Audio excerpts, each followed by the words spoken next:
Love breakup ಆಗ್ಬಿಟ್ಟು ನಂಗೆ ಬೇಜಾರಾಗಿ ಹೋಗ್ಬಿಟ್ಟಿತ್ತು, ಏನಾದ್ರು ಮಾಡ್ಲೇಬೇಕಲ್ಲ ಅಂತ ಅಂದ್ಬಿಟ್ಟು ಅವ್ನ ಉರ್ಸೋದಿಕ್ಕೆ ಫುಲ್ ವರ್ಕೌಟ್ ಮಾಡ್ಬಿಟ್ಟು ಸ್ಟೇಟಸ್ ಗಿಟಸ್ ಎಲ್ಲ ಹಾಕ್ತಿದ್ದೆ. ಆಮೇಲೆ ಇವಾಗ ಅನಿಸ್ತು ಮೈಂಡ್ಗೆ, ಬಿಕಿನಿ ಹಾಕಿದ್ರಂತೂ ಇನ್ನ ಸಕ್ಕತ್ತಾಗಿ ಉರ್ಕೋತಾನೆ ಇವನು ಅಂತ ಅಂದ್ಬಿಟ್ಟು. ಅವ್ರು ಹೇಳಿದ್ರು ಈ ಥರ ಒಂದು ಕಾಂಪಿಟೇಷನ್ ಮಾಡ್ತಿದೀವಿ ಆ್ಯಂಡ್ ನಾವು ಬೇರೆ ಬೇರೆ ಕಡೆಯಿಂದ ಅಥ್ಲೆಟ್ಸ್ನ ಕರೆಸ್ತಿದೀವಿ, ಯಾಕಂದ್ರೆ we don't have any athletes from Kerala. ಆಮೇಲೆ ಇನ್ನೂ ಒಂದು ಹೇಳ್ಬಿಡ್ತೀನಿ ನಾನು, ಗಲಾಟೆ ಆಗೋ ಚಾನ್ಸಸ್ ಇರುತ್ತೆ, ಪೊಲೀಸ್ ಬರೋ ಚಾನ್ಸಸ್ ಇರುತ್ತೆ. ಸೊ ಆ ಬಿಕಿನಿಗೆ 35,000 ರೂಪಾಯಿ ನಾನು ಮಾಡಿದ ಟೈಮಲ್ಲಿ. ಆಮೇಲೆ ಅಲ್ಲಿ ಕಾಂಪೀಟ್ ಮಾಡ್ತಿದ್ದವರೆಲ್ಲ ಹೊಟ್ಟೆಲಿ ಸ್ವಲ್ಪ ಬೊಜ್ಜಿತ್ತು, ಏನು ಅಷ್ಟೊಂದು ಫಿಟ್ ಇರಲಿಲ್ಲ. ಫಸ್ಟ್ ಕೇಳಿದ್ ನಮ್ಮ ಅಮ್ಮನ್ನೇ ನಾನು, ಈ ಥರ ಮಾಡ್ತಾ ಇದ್ದೀನಿ ನಾನು, ಏನು ಮಾಡೋದು, ಬಿಕಿನಿ ಹಾಕ್ಬೇಕಾಗುತ್ತೆ ಅದಕ್ಕೆ ಅಂತ. ಅದಕ್ಕೆ ಅವ್ರು ಹೇಳಿದ್ರು, ನೀವು ಯಾರಿಗೂ ಮೋಸ ಮಾಡ್ತಿಲ್ಲ, ಕೆಟ್ಟದೇನು ಮಾಡ್ತಿಲ್ಲ ತಾನೆ, ಒಳ್ಳೆ ತಾನೇ ಮಾಡ್ತಿರೋದು ನೀನು, ಮಾಡು ಅಂತಂದ್ರು. ಏನಾದರೂ ಪರ್ಸನಲ್ ಟ್ರೈನಿಂಗ್ ತಗೋಬೇಕು ಅಂತಂದಾಗ ನನ್ನ ಗಂಡನ ಕೇಳಬೇಕು. ಸುಮ್ಮನೆ ನಾವು ಏನೋ ಒಂದು ನೈಟಿ ಥರ ಹಾಕೊಂಡ್ಬಿಟ್ರೆ ಎಲ್ಲೆಲ್ಲಿ ಏನೇನಿದೆ ಅಂತ ಕಾಣಿಸಲ್ಲ ಕೋಚ್ಗೆ, ನನಗೆ ಆಸ್ ಎ ಕೋಚ್. ನಾವು ನಮ್ಮ ಬಾಯ್ ಫ್ರೆಂಡ್ನ ಮರೆತ್ರು ಮಜಲ್ನ ಕಾಪಾಡ್ಕೋಬೇಕು. ಯಾರೋ ಆ ಟ್ಯಾಬ್ಲೆಟ್ ತೊಗೊಂಡು ಸಣ್ಣಾಗಿರ್ತಾರೆ, ಸೊ ಅದನ್ನ ನೆಕ್ಸ್ಟ್ ಕ್ಲೈಂಟ್ಗೆ ಕಂಟಿನ್ಯೂ ಮಾಡ್ತಾರೆ. ಡಯಟ್ ಅಂದ್ರೆ ಏನು ತಿಂದೆ ಸಾಯೋದಲ್ಲ. ಸೊ ಮನೇಲಿ ಪ್ರಾಕ್ಟೀಸ್ ಮಾಡುವಾಗೆಲ್ಲ ಚೆನ್ನಾಗಿತ್ತು, ಬಟ್ ಕಾಂಪಿಟೇಷನ್ ದಿನ ಸ್ಟೇಜ್ ಮೇಲೆ ಹೋಗುವಾಗ ಮೀಟರ್ ಆಫ್ ಆಗಿತ್ತು. ಯಾಕಂದ್ರೆ ಯಾವತ್ತೂ ಬಿಕಿನಿ ಹಾಕಿಲ್ಲ. ಆಮೇಲೆ ನನಗೆ ಗೊತ್ತು, ನಾನು ಆಚೆ ಸ್ಟೇಜ್ ಮೇಲೆ ಹೋದ್ಮೇಲೆ ಎಷ್ಟೊಂದು ಜನ ವಿಡಿಯೋ ತೆಕ್ಕೊಂತಾರೆ, ಅದು ಇಲ್ಲೆಲ್ಲೋ ಸ್ಪ್ರೆಡ್ ಆಗುತ್ತೆ, ಅದನ್ನೆಲ್ಲ ಅವಾಯ್ಡ್ ಮಾಡೋಕ್ಕಾಗುತ್ತಾ ನಾನು?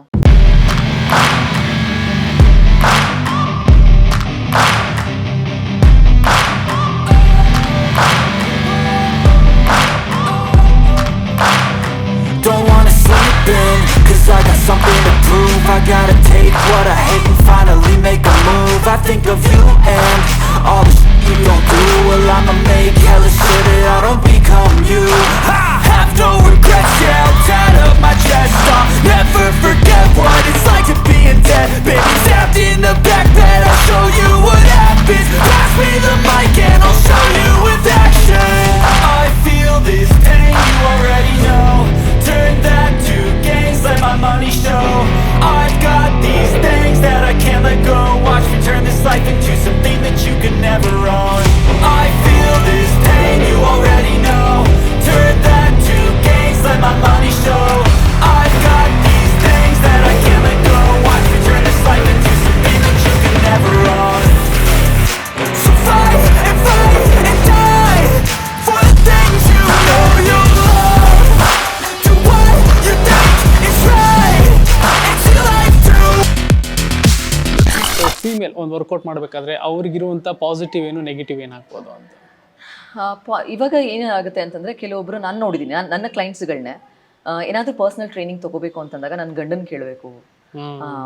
ಆಮೇಲೆ ಫೋಟೋ ಕಳಿಸಿ ನಿಮ್ಮದು, ಶಾರ್ಟ್ಸ್ ಹಾಕ್ಕೊಂಡು, ಇವಾಗ ನಾವು ಶಾರ್ಟ್ ಡ್ರೆಸ್ಸಸ್ ಹಾಕಿದ್ರೆ ನಮ್ಗೆ ಬೊಜ್ಜು ಎಲ್ಲೆಲ್ಲಿದೆ ಅಂತ ಕಾಣಿಸೋದು.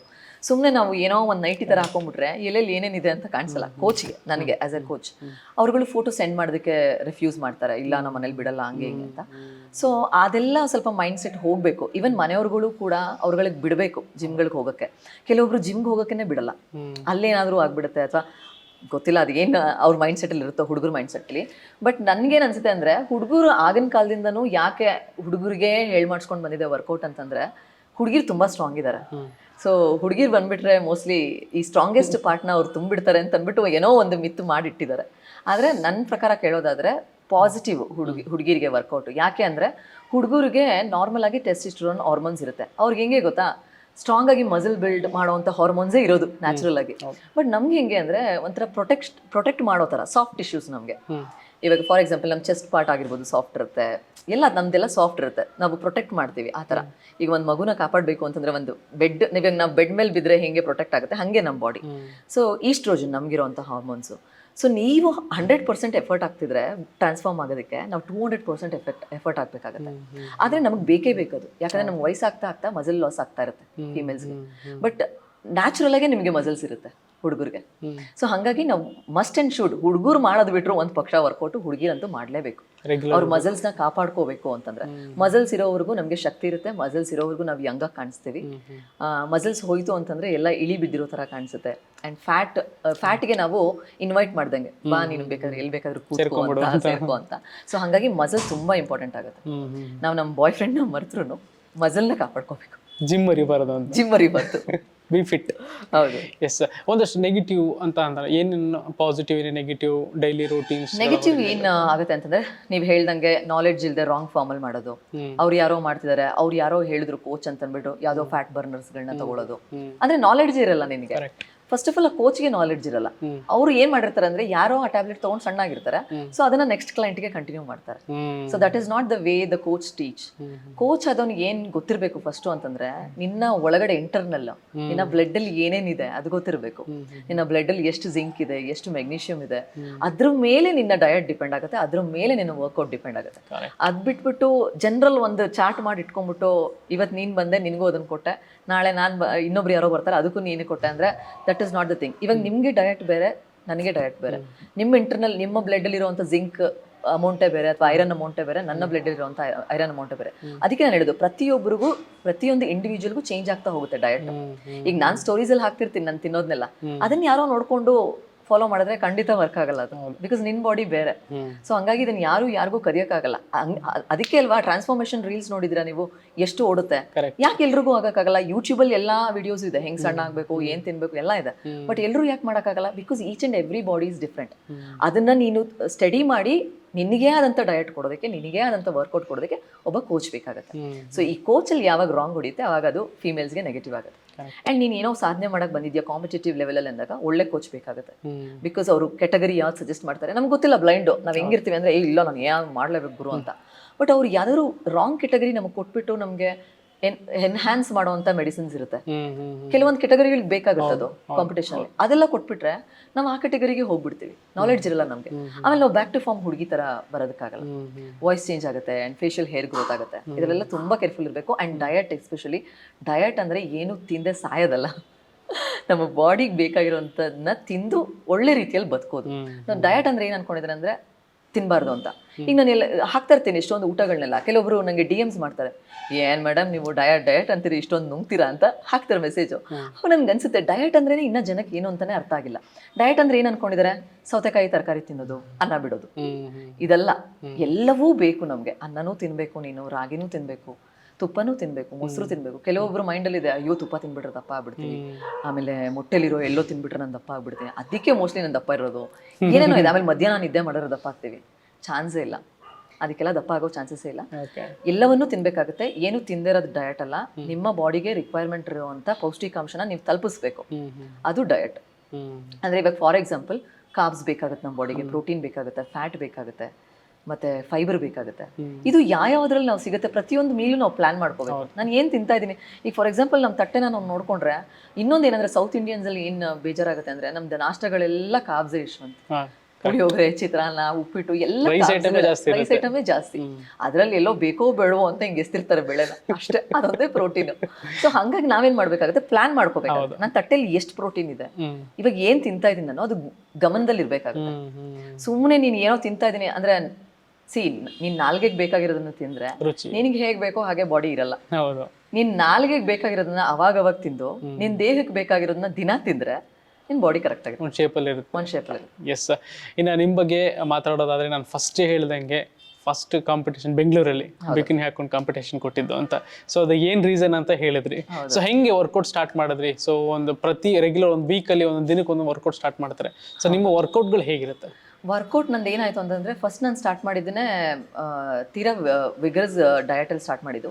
ಬಟ್ 6 ತಿಂಗಳಾದ್ರೂ ನಂಗೆ ರಿಸಲ್ಟೇ ಬರ್ತಿರಲಿಲ್ಲ. ನಾನು ಯಾವಾಗಲೂ ಕಂಪ್ಲೇಂಟ್ ಮಾಡ್ತಿದ್ದೆ ಕೋಚ್ಗೆ, ಇಲ್ಲ ನನ್ನ ವೇಟ್ ಜಾಸ್ತಿ ಆಗಿದೆ, ನಾನು 6 ತಿಂಗಳು ರಿಸಲ್ಟೇ ಬರ್ತಿಲ್ಲ ಅಂತ. ಬಟ್ ಎಷ್ಟು ಸೀರಿಯಸ್ ಆಗಿದೆ ಅಂದರೆ, ಈವನ್ ಫಿಲಮ್ ನೋಡೋಕೆ ಹೋದ್ರೂ ನಾನು ಈ ಜುಕಿನಿ ಮತ್ತು ಇದನ್ನೆಲ್ಲ ಫ್ರೈ ಮಾಡ್ಕೊಂಡು ಹೋಗ್ತಿದ್ದೆ, ಮಧ್ಯ ಎಲ್ಲಿ ಪಾಪ್ಕಾರ್ನ್ ತಿನ್ಬಿಡ್ತೀನೋ ನಾನು ಅಂತ. ಅಂದರೆ ಅಷ್ಟೊಂದು ಡೆಡಿಕೇಶನ್ ಮೋಸ್ಟ್ಲಿ ಅಷ್ಟು ಇತ್ತು ಅವಾಗ, ಮಾಡ್ಬೇಕು ಅನ್ನೋದು. ಬಟ್ ಒಂದು ಫೋಟೋ ಹಾಕ್ತೆ ಟ್ರಾನ್ಸ್ಫಾರ್ಮ್ ಆಗಿರೋದು, ಅದಕ್ಕೆ ಸಖತ್ ರೆಸ್ಪಾನ್ಸ್ ಬರ್ತಾ ಹೋಯ್ತು, ನೀನಾಯ್ದು ಅಂತೆಲ್ಲ. ಇದ್ರ ಮಧ್ಯೆ ನಾನು ಸುಮ್ಮನೆ ಒಂದು ಕಾಂಪಿಟೇಷನ್ ಆಡಿಯನ್ಸ್ ತರ ನೋಡಕ್ ಹೋಗ್ತೀನಿ. ಅಲ್ಲಿ ನೋಡಿದ್ರೆ ಯಾರು ಕನ್ನಡದ ಹುಡುಗಿರಿಲ್ಲ, ಎಲ್ಲ ಪೂನಾ, ಡೆಲ್ಲಿಯಿಂದ ಬಂದಿದ್ದಾರೆ. ಅವ್ರಿಗೆ ಇಲ್ಲಿ ಬೆಂಗಳೂರಲ್ಲಿ ಕಾಂಪಿಟೇಷನ್ ಇದ್ರೆ ಬೇರೆ ಕಡೆಯವ್ರಿಗೆಲ್ಲ ಏನಂತಂದ್ರೆ ಥಾಟು, ಇಲ್ಲಿ ಯಾರು ಪಾರ್ಟಿಸಿಪೇಟ್ ಮಾಡ್ತಾರೆ, ನಾವು ಹೋಗಿ ಈಸಿಯಾಗಿ ಮೆಡಲ್ ಹೊಡಿಬಹುದು ಅಂತ. ಮೆಡಲ್ ಈಸಿಯಾಗಿ ಸಿಗುತ್ತಲ್ಲ. ಆಮೇಲೆ ಅಲ್ಲಿ ಕಾಂಪೀಟ್ ಮಾಡ್ತಿದ್ದವರೆಲ್ಲ ಹೊಟ್ಟೆಲ್ ಸ್ವಲ್ಪ ಬೊಜ್ಜಿತ್ತು, ಏನ್ ಅಷ್ಟೊಂದು ಫಿಟ್ ಇರ್ಲಿಲ್ಲ. ನನಗನ್ಸಿತ್ತು ನಾನೇ ಮಾಡ್ಬಿಡ್ಬೋದಿತ್ತಲ್ಲ ಇದು ಅಂತ ಅನ್ಬಿಟ್ಟು ಹಂಗನ್ಸ್ತು. ಆಮೇಲೆ ನಾನು ಅಲ್ಲಿಂದ ಆ ಕಾಂಪಿಟೇಷನ್ ನೋಡ್ಕೊಂಡು ಬಂದ್ಬಿಟ್ಟು ನಮ್ ಕೋಚ್ಗೆ ಹೇಳ್ದೆ, ಸರ್ ಮಾಡ್ತೀನಿ ನಾನು ಅಂತ ಅನ್ಬಿಟ್ಟು. ಅವ್ರು ನನ್ನ ನಂಬೇ ಇರ್ಲಿಲ್ಲ, ಒಂದು ವಾರನೂ ನಂಬೇ ಇರಲಿಲ್ಲ, 1-2 ವಾರ ಆದ್ರೂ ನಂಬೇ ಇರಲಿಲ್ಲ. ನೀನು ಸೀರಿಯಸ್ ಆಗಿ ಹೇಳ್ತಿದ್ಯಾ, ಹಂಗಿದ್ರೆ ಮಾತ್ರ ನಾನು ಕೋಚ್ ಮಾಡ್ತೀನಿ, ಸುಮ್ಮನೆ ಆಟ ಅಲ್ಲ ಇದು, ಹಂಗೆ ಹಿಂಗೆ ಅಂತ. ಆಮೇಲೆ ನೆಕ್ಸ್ಟ್ ಸ್ಟೇಟ್ ಲೆವೆಲ್ಗೆ 1.5-2 ತಿಂಗಳು ಇತ್ತು. ಅದು ನಾನು ಆಲ್ರೆಡಿ ಟ್ರ್ಯಾಕಲ್ಲಿ ಇದ್ನಲ್ಲ, ಇನ್ನೊಂದು ಚೂರು ಎಫರ್ಟ್ ಹಾಕಿದ್ರೆ ಸಾಕಾಗ್ತಿತ್ತು. ಸೊ ನಾನು ಸ್ಟಾರ್ಟ್ ಮಾಡ್ತೀನಿ ಅಂತ ಹೇಳಿದ್ಮೇಲೆ ಸೀರಿಯಸ್ ಆಗಿ ಸ್ಟಾರ್ಟ್ ಮಾಡಿದ್ವಿ. ಆಮೇಲೆ ಫಸ್ಟು ಬಿಕಿನಿ ಹಾಕೊಂಡು ಮನೇಲೆಲ್ಲ ನನ್ನ ಹೀಲ್ ಪರ್ಸನೇ ಅಲ್ಲ ಯಶವಂತ್, ಅದಕ್ಕೆ 5 ಇಂಚ್ ಹೀಲ್ ಹಾಕ್ಬೇಕು, ಅದು ಕಾಂಪಿಟೇಷನ್ ರೂಲ್ಸ್. ಆಮೇಲೆ ಅಂದ್ರೆ ಎಷ್ಟೇ ಹೈಟ್ ಇದ್ರು ಎಷ್ಟೇ ಹೈಟ್ ಇದ್ರು ಕಾಂಪಿಟೇಷನ್ ಹೀಲ್ಸ್ 5 ಇಂಚ್ ನೀವು ಹಾಕ್ಬೇಕು. ಆಮೇಲೆ ಟ್ರಾನ್ಸ್ಪರೆಂಟ್ ಹೀಲ್ಸೇ ಹಾಕ್ಬೇಕು. ಆಮೇಲೆ ವೈಟ್ ಸ್ಟೋನ್ ಜ್ಯುವೆಲ್ರಿನೇ ಹಾಕ್ಬೇಕು ಅದಕ್ಕೆ. ಓಕೆ. ಆಮೇಲೆ ಬಿಕಿನಿ ನಿನಗೆ ಅದಕ್ಕೂ ಇರುತ್ತೆ ಕಟ್, ಬೇರೆ ಬೇರೆ ತರ ಕಟ್ ಇರುತ್ತೆ. ಕಾಂಪಿಟೇಷನ್ ಬಿಕಿನಿ ಅಂತಾನೆ ಬೇರೆ ಬರುತ್ತೆ. ಅದು ಯಾವ ತರ ಡಿಸೈನ್ ಮಾಡಿರ್ತಾರೆ ಅಂದ್ರೆ ನಿನ್ ಮಸಲ್ಸ್ ಎಲ್ಲೆಲ್ಲಿ ಏನೇನ್ ಕಾಣಿಸ್ಬೇಕು ಅದು ಚೆನ್ನಾಗಿ ಕಾಣಿಸುತ್ತೆ. ಸೊ ಆ ಬಿಕಿನಿಗೆ 35,000 ರೂಪಾಯಿ ನಾನು ಮಾಡಿದ ಟೈಮಲ್ಲಿ 2018 ಅಲ್ಲಿ. ನಾನು ಅನ್ಕೊಂಡೆ ಅಯ್ಯೋ 2 ಪೀಸ್ ಇದೆ, ಏನ್ ಗುರು ಇದು 35,000 ರೂಪಾಯಿ ಅಂತ ಹೀಲ್ಸ್ಗೆ. ಸೊ ನಂಗೆ ಜಾಸ್ತಿ ಖರ್ಚಾಯ್ತು, ಬಟ್ ನಂಗೆ ಒಂದು ಹುಮ್ಮಸ್ ಇತ್ತು ಮಾಡ್ಬೇಕಂತ ಅಂದ್ಬಿಟ್ಟು. ಫಸ್ಟ್ ಮನೇಲೆಲ್ಲ ಪ್ರಾಕ್ಟೀಸ್ ಮಾಡ್ಬೇಕಾದ್ರೆ ಕಾನ್ಫಿಡೆಂಟ್ ಆಗಿದೆ. ಫಸ್ಟ್ ಕೇಳಿದ್ ನಮ್ಮ ಅಮ್ಮನ್ನೇ ನಾನು, ಈ ತರ ಮಾಡ್ತಾ ಇದೀನಿ ನಾನು, ಏನ್ ಮಾಡೋದು, ಬಿಕಿನಿ ಹಾಕ್ಬೇಕಾಗುತ್ತೆ ಅದಕ್ಕೆ ಅಂತ. ಅದಕ್ಕೆ ಅವ್ರು ಹೇಳಿದ್ರು ನೀನ್ ಯಾರಿಗೂ ಮೋಸ ಮಾಡ್ತಿಲ್ಲ, ಕೆಟ್ಟದೇನು ಮಾಡ್ತಿಲ್ಲ ತಾನೆ, ಒಳ್ಳೆ ತಾನೇ ಮಾಡ್ತಿರೋದು ನೀನು, ಮಾಡು ಅಂತಂದ್ರು. ನನಗೂ ಅದೊಂದು ಚಾಲೆಂಜಿಂಗ್ ಆಗಿತ್ತು. ಅದಕ್ಕಿಂತ ಮುಂಚೆ ನಂಗೆ ಬ್ರೇಕಪ್ ಆಗಿತ್ತಾಯ್ತಲ್ಲ, ಹೌದು, ಲವ್ ಬ್ರೇಕಪ್ ಆಗ್ಬಿಟ್ಟು ನಂಗೆ ಬೇಜಾರಾಗಿ ಹೋಗ್ಬಿಟ್ಟಿತ್ತು. ಏನಾದ್ರು ಮಾಡ್ಲೇಬೇಕಲ್ಲ ಅಂತ ಅಂದ್ಬಿಟ್ಟು ಅವ್ನ ಉರ್ಸೋದಿಕ್ಕೆ ಫುಲ್ ವರ್ಕೌಟ್ ಮಾಡ್ಬಿಟ್ಟು ಸ್ಟೇಟಸ್ ಗೀಟಸ್ ಎಲ್ಲ ಹಾಕ್ತಿದ್ದೆ. ಆಮೇಲೆ ಇವಾಗ ಅನಿಸ್ತು ಮೈಂಡ್ಗೆ, ಬಿಕಿನಿ ಹಾಕಿದ್ರಂತೂ ಇನ್ನ ಸಕ್ಕತ್ತಾಗಿ ಉರ್ಕೋತಾನೆ ಇವನು ಅಂತ ಅಂದ್ಬಿಟ್ಟು. ಸೊ ಅದಾದ್ಮೇಲೆ ನನಗೆ ಇನ್ನೂ ಒಂದು ಮೈಂಡಲ್ಲಿ ಏನಿತ್ತು ಅವಾಗ ಅದನ್ನೆಲ್ಲ ಮಾಡ್ಬೇಕಂದ್ರೆ ಇಟ್ಸ್ ಒಂದೇ ಮೈಂಡ್ ಸೆಟ್ ಇಂದ ಇದೆಲ್ಲ ಆಗಲ್ಲ, ಏನೇನೋ ಮಿಕ್ಸಪ್ ಇರುತ್ತೆ. ಅದಕ್ಕೆ ನಾನು ಶೇರ್ ಮಾಡ್ತೀನಿ, ಡೋಂಟ್ ಮೈಂಡ್. ನನಗೇನಿತ್ತು ಅಂದ್ರೆ ನೆಕ್ಸ್ಟ್ ಯಾರಾದ್ರೂ ನನ್ನ ಪಾರ್ಟ್ನರ್ ಆಗಿ ಬರೋರು, he should see the videos bikini ಹಾಕಿರೋದು, ಅದನ್ನ ನೋಡುನು ಹಿ ಶುಡ್ ಟೇಕ್ ಸ್ಪೋರ್ಟಿವ್. ಆ ಥರ ಬ್ರಾಡ್ ಮೈಂಡ್ ಇರೋವನ್ನೇ ನನ್ನ ಹತ್ರ ಬರಬೇಕು. ಇನ್ನು ನೆಕ್ಸ್ಟ್ ಯಾರು ಆ ಥರ ನ್ಯಾರೋ ಮೈಂಡ್ ಇರೋರು ಬರೋದು ಬೇಡ ಅನ್ನೋದು ಒಂದು ಥಾಟ್ ಇತ್ತು. ಸೊ ಮನೇಲಿ ಪ್ರಾಕ್ಟೀಸ್ ಮಾಡುವಾಗೆಲ್ಲ ಚೆನ್ನಾಗಿತ್ತು, ಬಟ್ ಕಾಂಪಿಟೇಷನ್ ದಿನ ಸ್ಟೇಜ್ ಮೇಲೆ ಹೋಗುವಾಗ ಮೀಟರ್ ಆಫ್ ಆಗಿತ್ತು. ಯಾಕಂದ್ರೆ ಯಾವತ್ತೂ ಬಿಕಿನಿ ಹಾಕಿಲ್ಲ. ಆಮೇಲೆ ನನಗೆ ಗೊತ್ತು, ನಾನು ಆಚೆ ಸ್ಟೇಜ್ ಮೇಲೆ ಹೋದ್ಮೇಲೆ ಎಷ್ಟೊಂದು ಜನ ವಿಡಿಯೋ ತೆಕ್ಕೊಂತಾರೆ, ಅದು ಇಲ್ಲೆಲ್ಲೋ ಸ್ಪ್ರೆಡ್ ಆಗುತ್ತೆ, ಅದನ್ನೆಲ್ಲ ಅವಾಯ್ಡ್ ಮಾಡೋಕ್ಕಾಗುತ್ತಾ ನಾನು? ಖಂಡಿತ ಆಗಲ್ಲ. ಆಮೇಲೆ ಸೀರಿಯಲ್ ಅಲ್ಲಿ ಬರೀ ಸೀರೆ ಉಟ್ಕೊಂಡು ಇದ್ದವಂತವಳು ನಾನು. ಸೀರಿಯಲ್ ಆರ್ಟಿಸ್ಟ್ಗಳು ಯಾರು ಔಟ್ ಆಫ್ ಬಾಕ್ಸ್ ಥಿಂಕೇ ಮಾಡಲ್ಲ ನಾವು. ಹೆಂಗಾಗ್ಬಿಡುತ್ತೆ, ಬೆಳಿಗ್ಗೆ 6:00 ಪಿಕಪ್ ಮಾಡ್ತಾರೆ, ರಾತ್ರಿ ಬಂದ್ಬಿಡ್ತಾರೆ. ಒಂದು 4 ವರ್ಷ ಒಂದು ಸೀರಿಯಲ್ ಹೊಟ್ಟೋಗ್ಬಿಡುತ್ತೆ, ಒಂದು ಕ್ಯಾರೆಕ್ಟರ್ 4 ವರ್ಷ ಹೊಟ್ಟೋಗ್ಬಿಡುತ್ತೆ. ಸೊ ಹಂಗಿದ್ದವಳು ನಾನು. ಫಸ್ಟ್ ಹೋದೆ ನಾನು, ಆ್ಯಂಡ್ ಹಂಗೆ ಫಸ್ಟ್ ಕಾಂಪಿಟೇಷನ್ಗೆ ತುಂಬಾನೇ ಒಳ್ಳೆ ಕೋಚ್ ಸಿಕ್ಕಿದ್ರು, ಅದು ನಂಗೆ ಪ್ಲಸ್ ಪಾಯಿಂಟಾ. ಸೆಕೆಂಡ್ ನಾನು ಅದಕ್ಕೆ ವಾಕ್ ಬೇರೆ ಇರುತ್ತೆ ಯಶವಂತ್, ಅದಕ್ಕೆ ಬೇರೆ ತರಾನೇ ವಾಕ್ ಮಾಡ್ಬೇಕಾಗುತ್ತೆ ಸ್ಟೈಲ್ ಆಗಿ. ಆ ವಾಕ್ ಕಲಿಯೋದಕ್ಕೆ ಸೋನಾಲಿ ಸ್ವಾಮಿ ಅಂತ ಇದ್ದಾರೆ ಒಬ್ರು, ಅವ್ರು ಅವಾಗ್ಲೇನೆ ಏಷ್ಯನ್ ಲೆವೆಲ್ ಅಲ್ಲಿ ಗೆದ್ದಿದ್ರು. ಸೊ ನಾನು ಅವ್ರನ್ನ ಫಾಲೋ ಮಾಡ್ತಾ ಇದ್ದೆ ಇನ್ಸ್ಟಾಗ್ರಾಮ್ ಅಲ್ಲಿ. ಅಂಡ್ ವನಿತಾ ಅಶೋಕ್ ಅಂತ ಒಬ್ರು ಇದಾರೆ, ಅವರೆಲ್ಲ ನಂಗೆ ಇನ್ಸ್ಪಿರೇಷನ್ ಅವಾಗ. ಈಗೆಲ್ಲ ನಾವು ಫ್ರೆಂಡ್ಸ್. ಸೊ ಅವ್ರ ಹತ್ರ ನಾನು ವಾಕಿಂಗ್ ಕಲ್ತ್ಕೊಂಡೆ. ಹೆಂಗೆ ಗೊತ್ತಾ, ವಾಕಿಂಗ್ ಕಲ್ತಿದ್ ನಾನು 15 ಡೇಸ್ ಅಲ್ಲಿ. ಆ 15 ಡೇಸ್ ಟೈಮಲ್ಲಿ ಏನಾಗುತ್ತೆ, ನಮ್ಮ ಕೋಚ್ ಹೇಳಿದ್ರು ನ್ಯಾಚುರಲ್ ಆಗಿ ವಾಟರ್ ಕಟ್ ಮಾಡೋಣ ಅಂತ. ಟ್ರೆಡಿಷನಲ್ ವೇ ಇದೆ ಅದಕ್ಕೆ. ಅಂದ್ರೆ ಉಪ್ಪು ನೀರು ನೀನು ಸ್ವಲ್ಪ ಕುಡಿದು ಮತ್ತೆ ಅದನ್ನ ಕಟ್ ಮಾಡ್ತಾ ಹೋಗ್ತೀಯ, ರೆಡ್ಯೂಸ್ ಮಾಡ್ತಾ ಹೋಗ್ತೀಯ. ಆ ಉಪ್ಪು ನೀರು ಕುಡ್ಕೊಂಡು ಬಸ್ಸಲ್ಲಿ ಕೋರಮಂಗಲವರೆಗೂ ಹೋಗ್ತಾ ಇದ್ದೆ. ಡಯಟ್ ಫುಲ್ಲು ಏನೂ ಇಲ್ಲ, ಜಸ್ಟ್ ಸುಮ್ಮನೆ ನೀರಲ್ಲಿ ಬೇಯಿಸ್ತೀವಲ್ಲ ಚಿಕನ್, ಅದು ಆ ಥರ ನಾನು ಮಾಡಿದ್ದು. ಫಸ್ಟ್ ಸ್ಟೇಟ್ ಲೆವೆಲಲ್ಲಿ ನನಗೆ ಸೆಕೆಂಡ್ ಪ್ಲೇಸ್ ಆಯಿತು.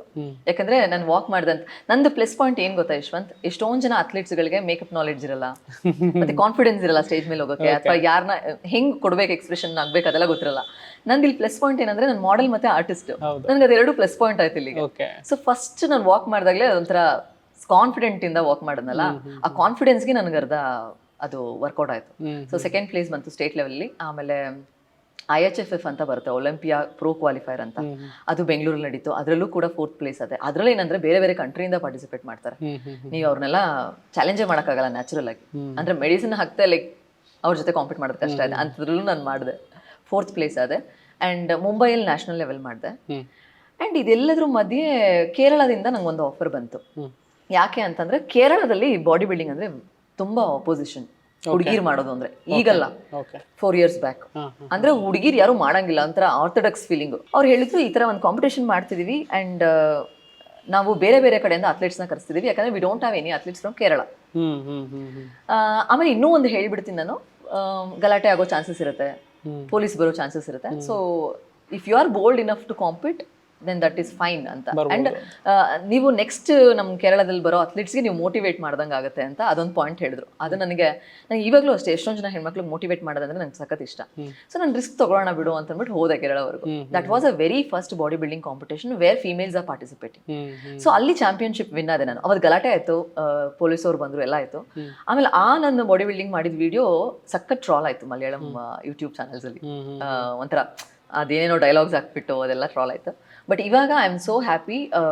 ಅಲ್ಲಿ ಯಾವುದೇ ಒಂದು ಬಾಡಿ ಬಿಲ್ಡಿಂಗ್ ಕಾಂಪಿಟೇಷನ್ ಕರೆದ್ರು, they will call me as A special guest. ಯಾಕೆ ಅಂದರೆ ಅಷ್ಟು ಸಾಧನೆ ಮಾಡಿದ್ದೀನಿ ಅಂತಲ್ಲ, ಬಟ್ ಫಸ್ಟ್ ಕಾಂಪಿಟೇಷನ್ ನಾವು ಕರೆದಾಗ ಬಂದು ಬೇರೆಯವ್ರಿಗೆ ಅಟ್ಲೀಸ್ಟ್ ಒಂದು ಎನರ್ಜಿ ಅದಕ್ಕೊಂದು ಬುನಾದಿ ಹಾಕಿದ್ರಲ್ಲ ಬುನಾದಿ ಹಾಕಿದ್ರಲ್ಲ ಅಂದ್ಬಿಟ್ಟು they call me as a judge for women fitness category and guest ಆಗಿ ಕರೀತಾರೆ ಯಾವುದೇ ಕಾಂಪಿಟೇಷನ್ ಮಾಡಿದ್ರು ಅಂಡ್ ನನ್ನನ್ನು ಇನ್ವಾಲ್ವ್ ಮಾಡ್ಕೊಂತಾರೆ. So somehow I am connected to Kerala always ಅನ್ನೋ ಥರ ಫೀಲ್ ಆಗುತ್ತೆ. ಆಲ್ಮೋಸ್ಟ್ 8 ಸ್ಟೇಜ್ ಕಾಂಪಿಟೇಷನ್ಸ್ ಮಾಡಿದ್ದೀನಿ. ನೆಕ್ಸ್ಟ್ ಕಾಂಪಿಟೇಷನ್ ಮಾಡಿದ್ರೆ ಲೋಕಲಲ್ಲಿ ಮಾಡೋಣ ಅನ್ನೋ ಐಡಿಯಾ ಇದೆ. ಯಾಕಂದ್ರೆ ಬೆಂಗಳೂರಿಗೆ ಎಷ್ಟೊಂದು ಜನಕ್ಕೆ ಗೊತ್ತಿಲ್ಲ ನಾನು ಏನು ಮಾಡಿದ್ದೀನಿ ಅಂತ. ಸೊ ಹಂಗಾಗಿ ಲೋಕಲ್ ಕಾಂಪಿಟೇಷನ್ಸ್ ಮಾಡೋಣ ಅನ್ನೋ ಐಡಿಯಾ ಇದೆ. Okay okay. ಸೊ ಅಲ್ಲಿಂದ ಇಷ್ಟು ಸ್ಟೋರಿ ನಂದು. ಒಂದಷ್ಟು ಬುನಾದಿ ಹಾಕಿದ್ರೆ ಇನ್ನೊಂದಷ್ಟು ಇನ್ಸ್ಪೈರ್ ಆಗಿದ್ರೆ ಫೀಮೇಲ್ಗಳಿಗೆ.